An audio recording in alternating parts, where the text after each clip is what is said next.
I remember moving to this town thinking like I was going to be here for like a year because I was like, it's not going to work. Champaign is Champaign. There's nothing here.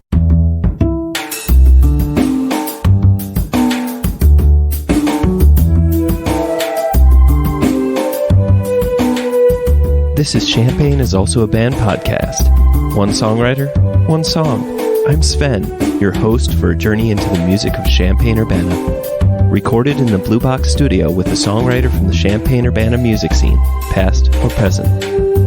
Champaign is Also a Band podcast is proud to be a part of the Champaign Showers Podcast Network.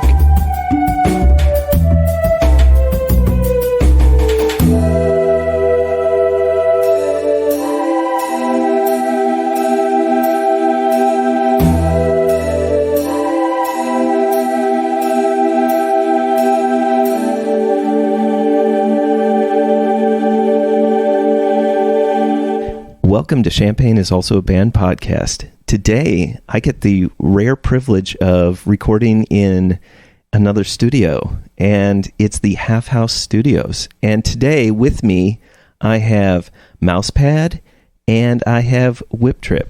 So, Mousepad and WhipTRip, welcome to the show. Thanks for having us. Thanks for having us.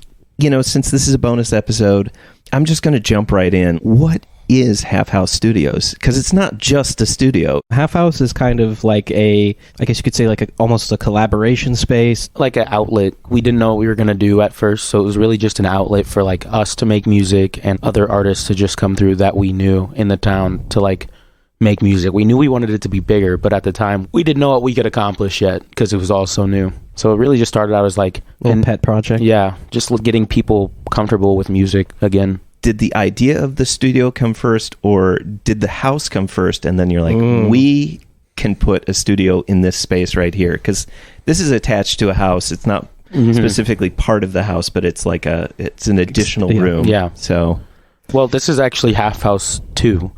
We lived in a place before this, but I actually just moved here like a year and a half ago. I went to high school and everything here, but then I went to college at ISU, so I was in Bloomington for 5 years, and David's in my year for at least 2 of those, like, hey, wouldn't it be so crazy if we like moved in together and made a studio? I don't know, and then things just worked out. We moved in with the knowledge that we were going to attempt to start something. Yeah, it was just kind of a side project, and then, we were making music, making albums, and for him, main project for me. Yeah.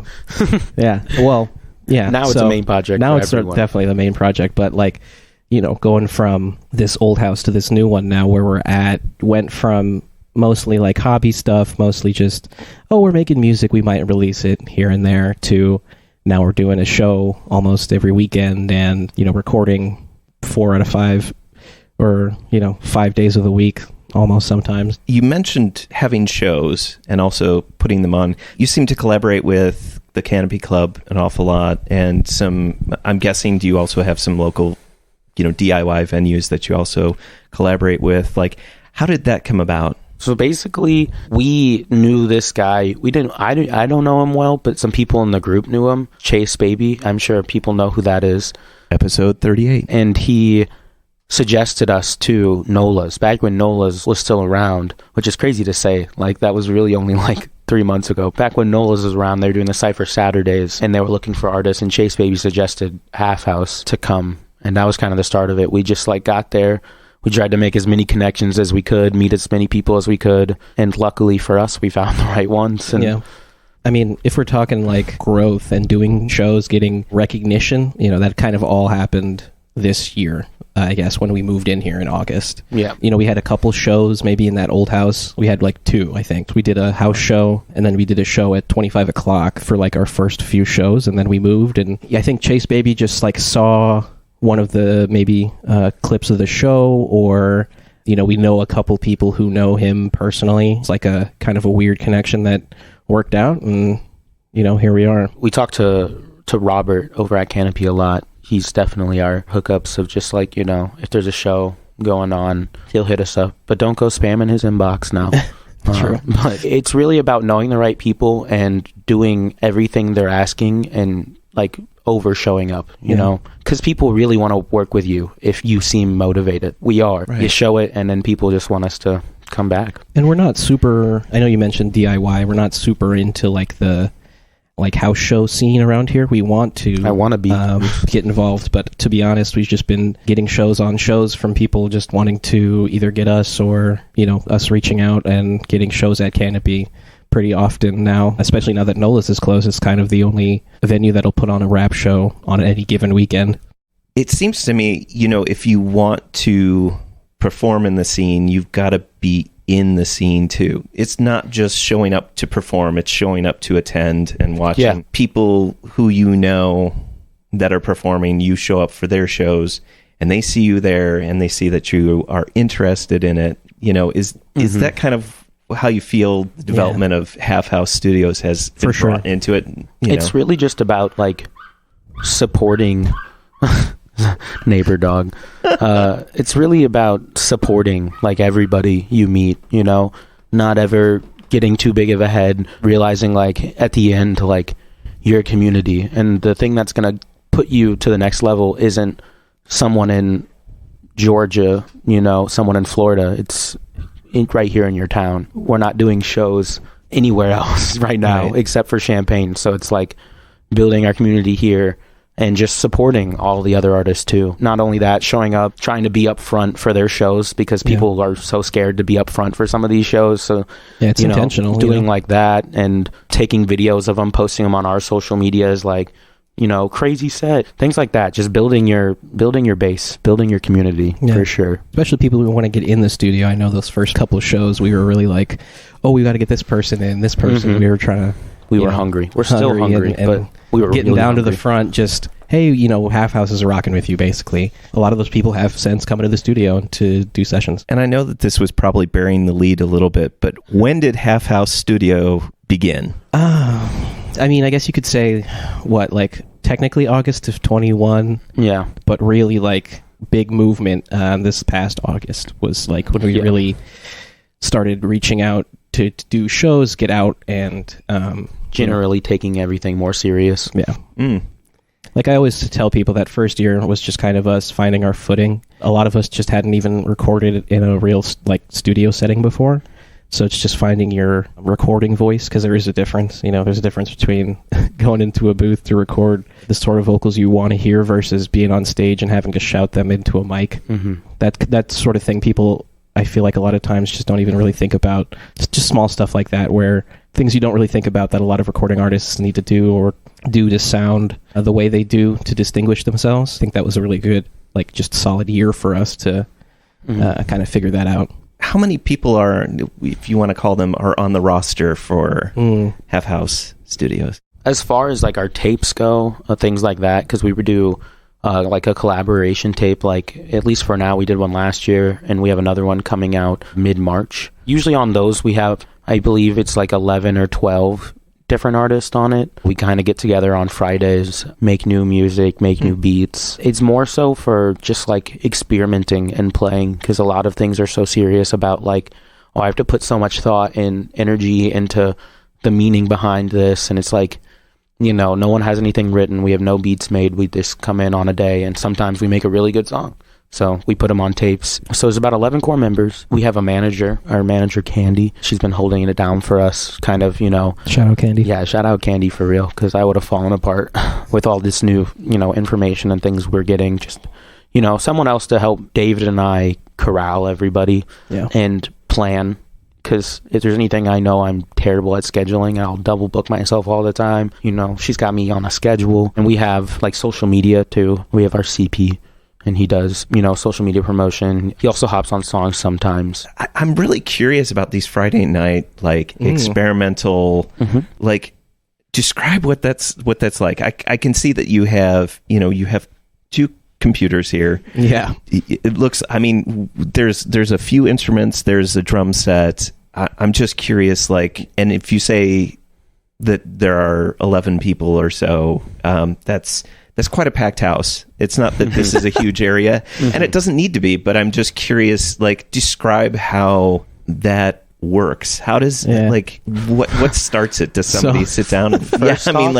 I'm really curious. We kind of have it down to a formula now at this point, because Friday nights have always been our kind of let's get together, just collaborate, make music, and we'll stream. To Twitch. So, go follow us on Twitch. As far as a Friday night goes, I mean, we'll just kind of sit down here. Me and Josh usually around like 7:30 we'll start making a beat. And usually it's just like people kind of quick writing. Sometimes freestyling, just to either get their writing chops up, to get their freestyling chops up. And, it's kind of like we spend maybe an hour on a song. We're not sitting there mixing, mastering or anything on stream. We just kind of whip the beat together quick as we can, and then however many people decide they like the song, they want to maybe write something to it, they'll have that time while we're making the beat to... We've become really good at zoning out other sounds because it's, with 11 people behind you, plus, more. That's just the core group. It's not like open invite, like anyone can just show up, but it's definitely like a... if you want to come, like, just ask, we'll probably say yes, because it's a creative space as much as it's also just letting other artists come and have another opportunity to connect with other artists. Like, a lot of these people that come through didn't really know each other before they came to the stream, and now they show up at every single studio session together, just letting artists build connections as well, because Dave and I are busy making beats. Not all 11 are hopping on a beat, because that's like so much. It's normally like five people, maybe 6. Yeah, and that even gets cut down later. It is a kind of a fast process. It's not like we're really sitting here. We have separate times for that, right? Yeah. The Friday is just kind of almost like not like a practice, but it's just let's challenge yourself. Yeah, let's challenge ourselves a little bit to kind of just whip out, what we can. And we've had a couple songs that have made it onto some albums from Stream Nights, so it's not like we never release those. It's just a lot of times they might just hit the cutting room floor. During this process, are you recording everything to the computers rather than just using Twitch? Yeah, so this PC actually captures pretty much everything in this room. We use this computer, the laptop, to like make the music, record in the booth. But then everything that's like going out to Twitch, everything that's, all the cameras and everything that's hooked up to this computer, and that gets simultaneously recorded and streamed. So anything that's going out, we can change scenes. We can, we have the booth cam. We have an entirely separate setup for like if people are playing couch games over here, if we want to do something like that. We've done Smash Brothers streams before, tournament, that sort of thing. So we have all the capability, I guess you could say, of capturing most of the stuff in this room. It sounds to me that the intent is really, you're creating something kind of nebulous, like something that may never be heard again, but it kind of just goes out into the ether, and then sometimes there's something magical that happens that you're like, this gelled, and this is exactly how it needs to be. I think that's a really cool approach. I mean, just personally, because a lot of the times is people want to work on something, and they want to work on something. They don't want to just create and make something happen. And if something is salvageable isn't the right word, but if something is keepable, what's the good word for that? But I mean, like usable, that's okay. But if nothing comes out of it, at least there was an experience for those people that are in the studio, and also those that are watching on Twitch. I don't know. I just find that process very freeing and like very cool. I don't know. Maybe it's not that way for you, but super cool. I'm just laughing because I know there's a couple really deep songs in there that I know we should probably just delete off of like our drive, the Google Drive we have of just all of the songs that never made it anywhere. It's just it's kind of ridiculous, but that's kind of just part of the process, right? We thankfully just have the advantage of having a studio in our house, so I know some people can't afford to just kind of go into a studio to fuck around, so I'm glad we have the opportunity that we have all of the stuff here. We can just kind of give that opportunity to people people who just want to come around, hang out, and make music, have a good time. So I want to look more into what's the next step for Half House. Like what do you want to do? I mean, you're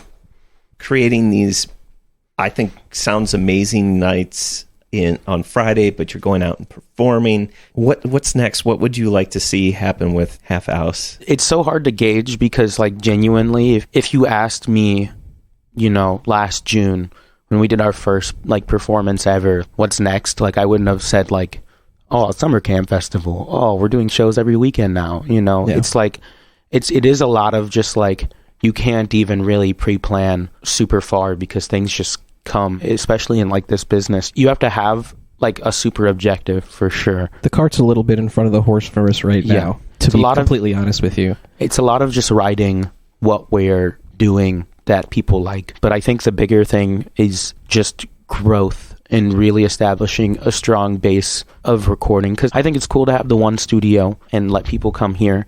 But at the same time, it's in our house and it's not as accessible as I want it to be. So just getting more people involved in the recording, engineering, getting more studio spaces involved so that there's just more options. Kind of building a solid base so that if one day David and I ship off and go somewhere else for a time, like Half House doesn't just leave with it, you know? Because I think Champaign's a great town. I love it here. So I want to give them something worthwhile. If we want to be as big as we want to, I still want to make sure there's a solid base here. So just progressively building that base to continue bringing affordable recording options to artists that, you know, can't afford $100 an hour, you know, $200 an hour rates that are in big cities. You know, people from Chicago can drive an hour and a half, 2 hours to here, you know, record for probably less than what they spent on the gas and their time to get, you know, just creating opportunities. You know, too, for me, I think, I guess going forward, we just hit I don't know if you know, we just got the summer camp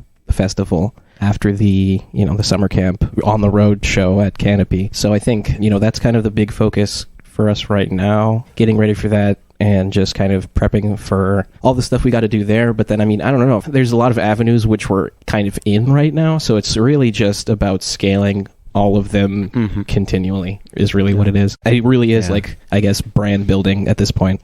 I wanted to kind of point out that the impression that I'm getting is that you want Half House Studios to be bigger than just the individuals that are in Half House. So that if anyone, say if there's a complete turnover, not that would happen, but I mean, if there was a complete turnover and people stepped in to follow this dream or this project, that it would continue to exist. And I think that it's important to realize that there's kind of that legacy element too, you know, that it exists beyond just the people that are in it. It's an idea.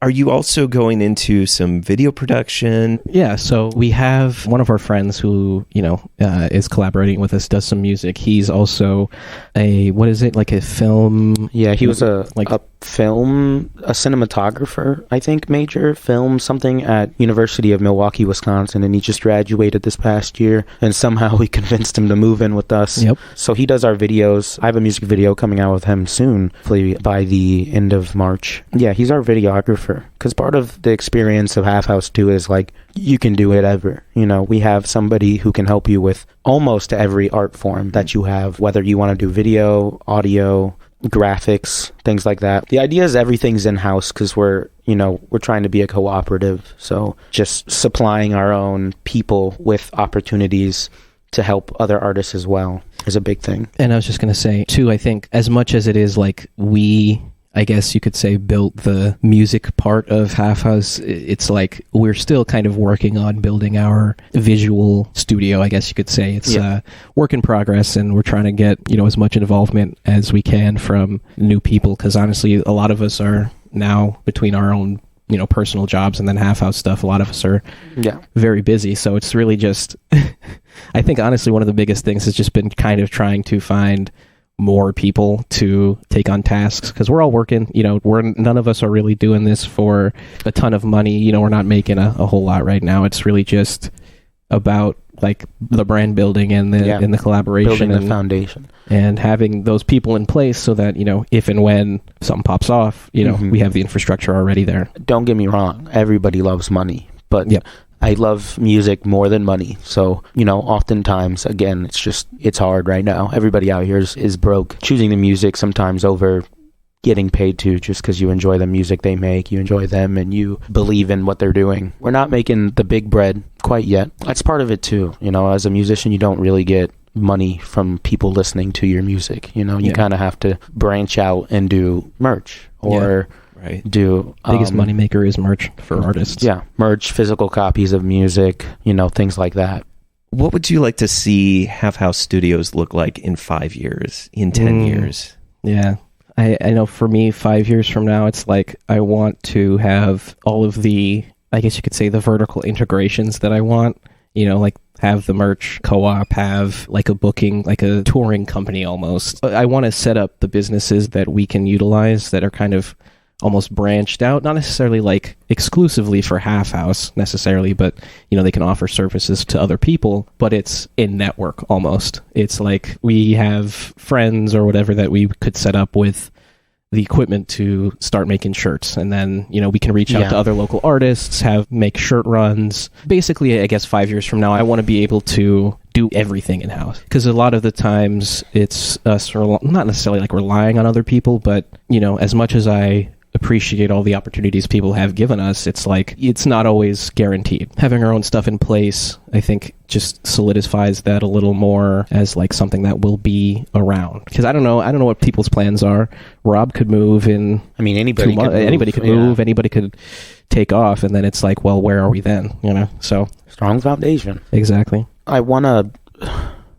It's hard to explain, but I know in my head what I want it to look like. Eventually I want to get our own venue, preferably in this town, with recording space in it, you know. True. That way it's not in our house. I can give other producers and engineers copies of keys and they can freely use the space as well. Things like that. Just literally building it so that it's just the headquarters. The Half House HQ, where anything is possible because everything is open and everything is available, because we now have the money to make everything available. Budget for music videos, budget for promoting your other artists and Half House's music, budget for getting you a show somewhere else, getting somebody to headline that's bigger than you so you can get more, things like that. I think just building a solid foundation of funds as well, and at least in 5 years, a solid foundation of funding so that we can fund everyone else. Because right now all we can offer is just space, our time, time, and professional quality. Crazy enough, I want to be able to offer them even more. I think what you said earlier really hit it on the head. Like, we wanted to basically go beyond us, because right now it's like, you know, people think of Half House, usually this guy that they're thinking of, or me maybe, but like, you know, Half House, there's a lot of personalities attached to it, and I kind of wanted to just be, you know, grow beyond Mousepad and Whip and Supra, you know.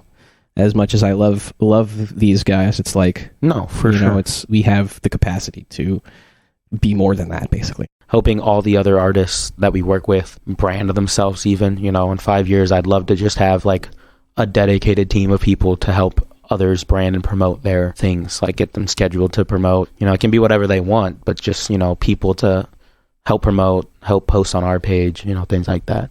I think the common misconception of Half House Studios is like, they're cool and they're doing them and it's closed, but it's like never closed. We're open to pretty much everybody and anybody who wants to be involved and care as much about this project as we do to be on board. So really, if you're out there in the Champaign area and you want to be involved, shoot us a DM on socials, email us on our email. You can find that on our socials too. I don't remember it off the top of my head. I'll put it in the show notes for sure. We're a co-op and we always want to build, and we always want to give people opportunities if they are dedicated enough to do those, you know. We don't have time for people who want to hang and say they'll do it and then not, but we have time for anybody who wants to be just as dedicated as we are here to striving to get to the next level. And I guess for me, it's like, look out for us at summer camp if you're going. Yeah. We'll be there. So come hang. And then, I don't know. I'd say just keep an eye on us, because, you know, if anything, if the growth in the past, I don't know, 4 months is anything to go by, we'll be in the stratosphere next year. You know, you know, hop on the train. The train's not slowing down. It's not slowing down, but we're still at a pace where you can stroll right up and step right on. Conductor's still there, you know. Champaign is Also a Band podcast is proud to support Jubilee Cafe. Jubilee Cafe is a free weekly meal program at Community United Church of Christ, 805 South 6th Street in Champaign, Illinois. Jubilee Cafe serves a home-cooked meal from 5 to 6:30 each Monday. Their mission is to feed hungry people by cooking healthy, delicious meals and by serving their guests restaurant-style with servers waiting on tables. Jubilee Cafe is open to anyone who cares to eat with them. Because food insecurity among students is so high, they serve students as well as others in and around the Champaign-Urbana community who struggle with hunger. Meals are free to all and will be served each Monday evening. Located in the accessible lower level of the building at 6th and Daniel Streets in Champaign. For more information on the meal or how to volunteer, go to the Jubilee Cafe CUCC Facebook page or email them at jubilee.cafe@community-ucc.org. That's jubilee.cafe@community-ucc.org.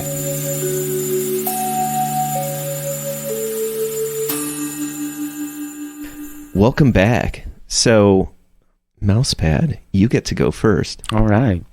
What is your favorite Champaign-Urbana venue? I'm gonna have to go with Canopy, just because, they give us a lot of opportunity there. I've never had like a bad time with anybody who is working there while we're there. And I like their speakers. I got some good speakers there too. So I'm gonna go with Canopy. I will give a special shout out to Rose Bowl, because I like how intimate their venue is. It's a little bit more intimate than Canopy, but as far as, the amount of shows we do at Canopy and the amount of opportunities that they give to just like local artists, like how crazy is it that this festival takes a place where we live to like get people locally involved. Like that's so cool. There's nobody else out there doing that I know of. Whip. Yeah. Same question. Yeah, I mean, same answer, honestly, for most of the same reasons. I'd say Canopy. I miss Nola's. I do miss Nola's. I wish they were still around, but I understand. From what I understand, the bar wasn't real busy unless they were having shows, so kind of like, it is what it is. But yeah, Canopy's a good one, obviously. The issue is like not a lot of the venues around here do rap shows or like hip-hop shows. A lot of the more kind of quieter venues do mostly just like singer-songwriter type stuff. Mm-hmm. I'd love to get some more venues that we can perform at, but as it is right now, it's like, Canopy and Rose Bowl, basically. Mm-hmm. Right. This is a question I've been looking at since the pandemic, is like, because, you start to realize how much you miss being physically in a community and being able to interact with people as you're trying to get music to be created and also just celebrate music. And that has led me into the question of like, what makes a good music scene, what makes a good venue, venue or a good music community. So I love the music scene here. We have a lot of great local talent. So that part is always been encouraging to me. This town has a great music scene, and the music schools here too just create a lot of good talent. Me and Josh both came up out of Central. We are where we are because of the local music scene. So I think this town is great at curating artists. Mm-hmm. I think this town is really bad at keeping them. With the exception of Chase Baby and Sandman Slim, I think most artists, or at least as far as I understand it, anybody that kind of gets a little bit of a munch here in town almost always ends up either trying to make it in Chicago, or, they just end up trying to take it out of the town because it's like, not as much opportunity, whatever. I think, that kind of just lends itself to flight. It's like brain drain. There's a lot of brain drain, I guess you could say, because you kind of hit a ceiling here in Champaign. And so for me, it's like, I want to get to the point where we can either raise that ceiling of what's capable here in town, or for me, it's like putting this place on the map, I guess, like as a music town. And I've said that too in the past, like putting Champaign on the map as a music town is kind of a big important thing to me, just so that it doesn't end up that all these people that end up with a little bit of success in this town end up moving to Chicago and then burning out because they can't afford to live there. I definitely feel, at least within the hip-hop realm, that, if there were more venues that supported hip-hop and had more hip-hop shows, I'll even go out on a limb and say that there are equally as many hip-hop artists as there are bands out there. I mean, probably even more. I would say, yeah. More. And but the thing is that the perception is no, there's not that many, because where are they going to go out and perform? Because you've got Canopy, you've got Rose Bowl, but they're not putting on hip-hop shows every night. And maybe they shouldn't have to. It should be the other venues that are picking up the slack. And so it's frustrating, because it's also like there is so much talent out there, and not all of it is being seen or heard or known about. So I feel like that should be a call out to be like, hey, let's make some more venues that are open for hip hop. Mousepad, what do you think makes a good music scene, venue, community? I think, well, one, it's the people, you know. There is some level of competition when it comes to making music, especially with other artists that are either in your similar vein or just want the similar fame level, I guess. But just knowing the difference, like, we're all still here to connect with each other and honestly just help each other want to grow and be hungrier. Just having the people that you see at shows, there's just a lot of really good, like, hearts, you know. Not only do they make good music, but they also have to just have good hearts, care about what they're doing, not just to make money, not just to flex, but that's just their passion. And I think we have a lot of really passionate people in this town, which makes the music community, I think, even stronger. As far as venues go, I'd love to just see, like, even more promotion groups. I'm not going to, like, out anybody. You can have the best community in the world, but if you're messing up the organization of events, you know, things like that, it definitely throws people off. So I've definitely heard a lot of complaints about, like, organization of events in the town, and it's not every time. It's really, like, once in a blue moon we'll just have some, like, really bad communication. But yeah, just communicative venues, communicative people who care about what they're doing and care about the art as well. You know, you can get a venue that opens up, but if they're just opening up because they want to make more money, not because they want to create an opportunity like that, you can get lost in the mix of what is community in that sense too.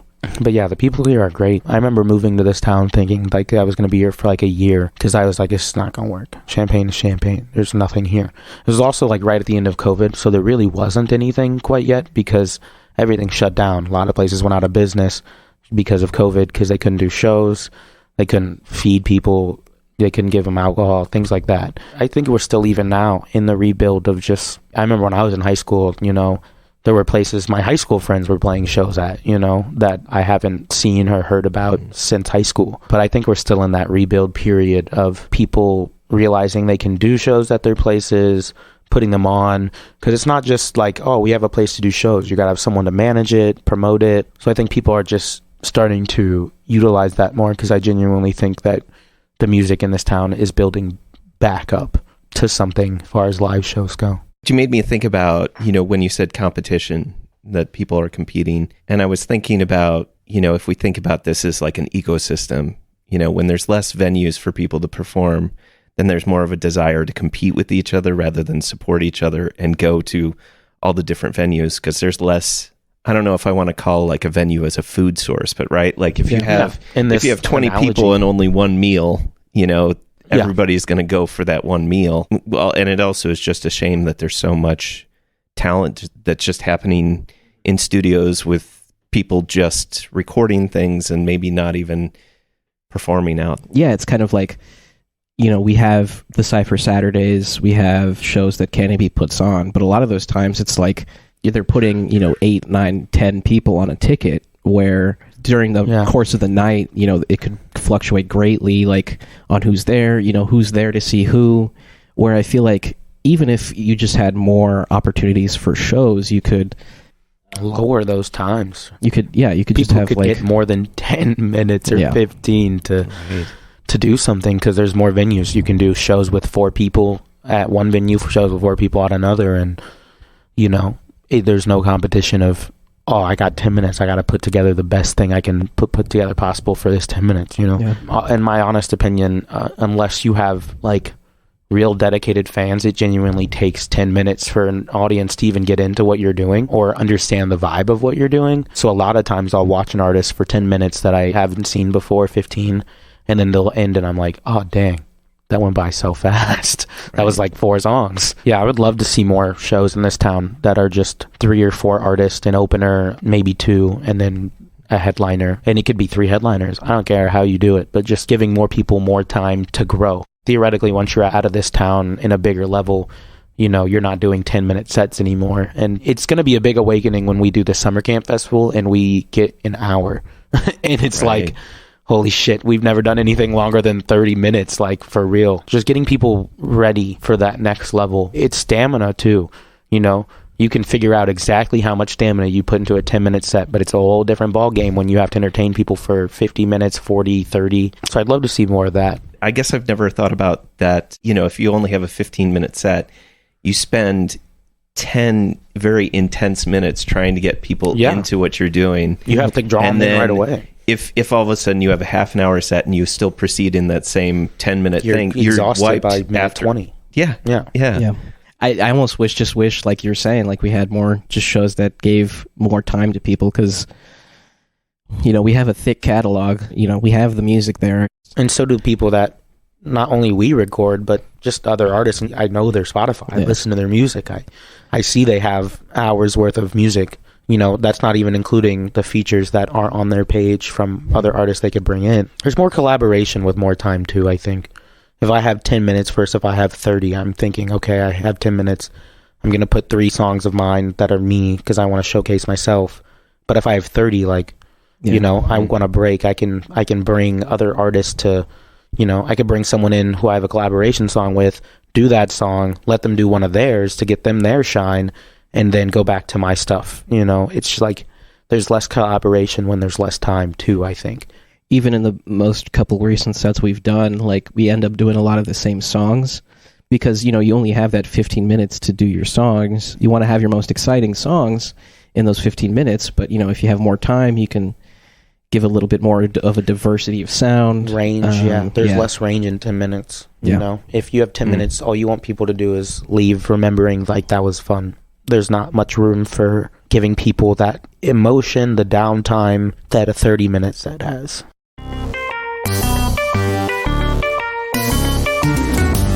Champaign is Also a Band podcast is proud to support Exile on Main Street. Exile on Main Street, located in the old train station building at 100 North Chestnut Street in downtown Champaign, has been helping to build record collections since 2004. Carrying a wide array of new and used LPs, CDs, and video games. Exile on Main Street has something for just about any music enthusiast and old-school gaming devotee. Exile also hosts regular free live music shows on its stage, so be sure to check out their Facebook, Instagram, and Twitter pages for the up-to-date details on the next upcoming event. Open 7 days a week, they can be reached by phone at 217-398-MAIN.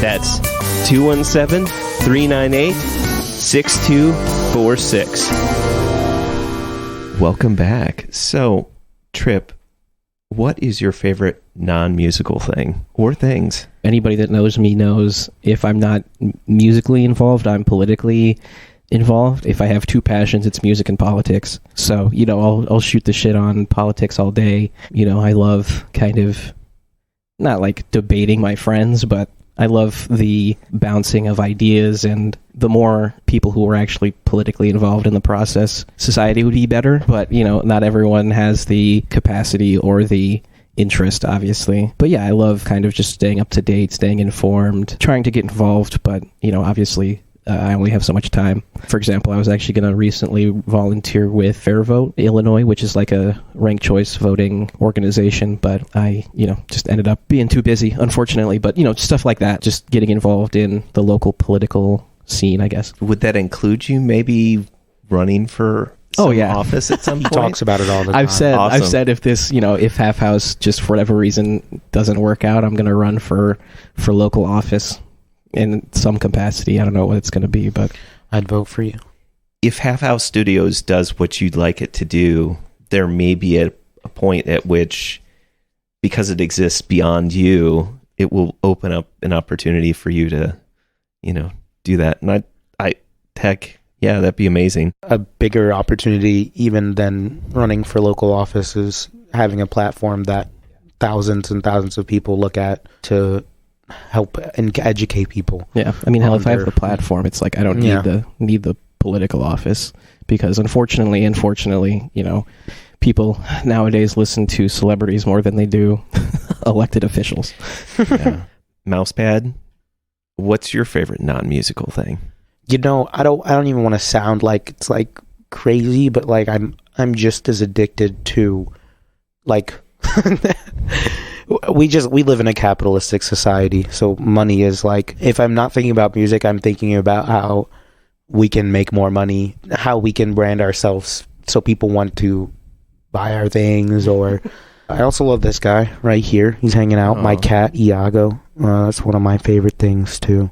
I'm like a 90%, like everything I do is music, and then I work 5%, and then the other 5% I maybe play video games or talk to my cat. So Well, I have to point out that Iago has basically not moved this entire time and has seemed so content with just being right in that spot on the couch next to you. And it's just, I was going to ask earlier, but he's yeah. crazy. This is my cat Iago. He will meow at any door that's not open that he can't get to me, and he doesn't want anything from me. He just wants to sleep in the same room that I'm in, so that I couldn't tell you why, but When Josh isn't here, he's at work or something, and Iago's here, and he's looking around for Josh, he'll just yowl. Like, if you've ever heard a cat yowl, it's kind of crazy. Meow! Like, I can't even do it justice, but he is a vocal cat when Josh isn't around. He loves his dad. So over money, I'll put you Iago. I'll have to say my cat Iago. Very handsome. He keeps me company. In this world, if you can count on one thing, it's unconditional love that a pet gives you, for sure. Like, no matter what I feed you. So, like, you can't even be that mad at me if I do something crazy, you know? Because at the end of the day, how are you going to eat?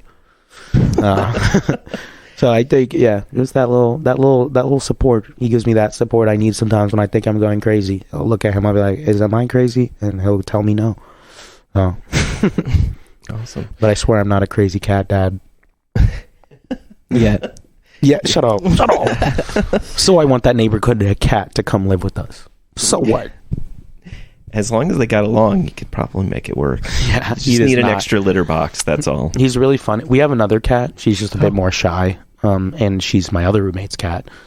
So she's probably wherever he is. But he does not like other cats. I don't know. Any like dogs, he'll sniff around and be like, what's good? But he'll see another cat and he'll be on immediate hunt mode. Like, I don't know. Demon time. Demon time. Even now, these cats have lived together for like a year and a half now, and he's still on demon time. But other people, he's like, hey, best friend. Yeah. Other dogs, he's like, hey, do you want to chase me around now? Or are we just going to sit here and sniff each other? Mousepad, WhipTRip, thank you so much for being on the show and telling me about Half House Studios and what makes a good music community and your favorite non-musical things. And it's been a pleasure having you on the show. So thank you so much. Yeah, Thank you. Thanks for so much for having us. I love the idea that this is putting a spotlight on all the local talent in the area, or however far you reach for this. But it's exciting. Thanks for giving us a spot to talk about what we love and care about so much every day.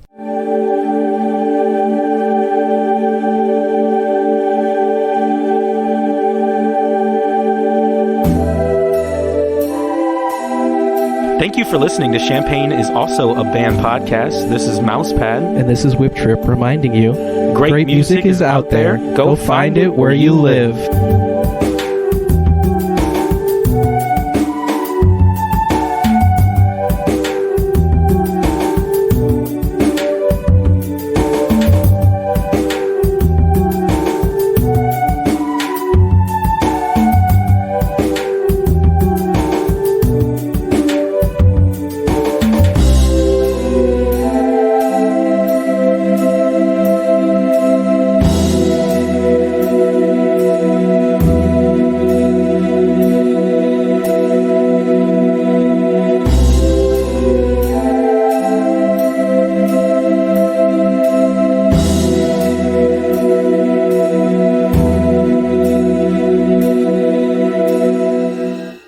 That's a wrap. Champagne is also a band.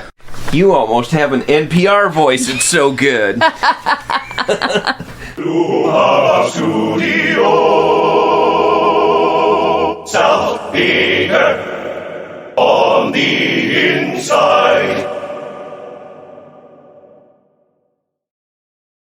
But I swear I'm not a crazy cat dad.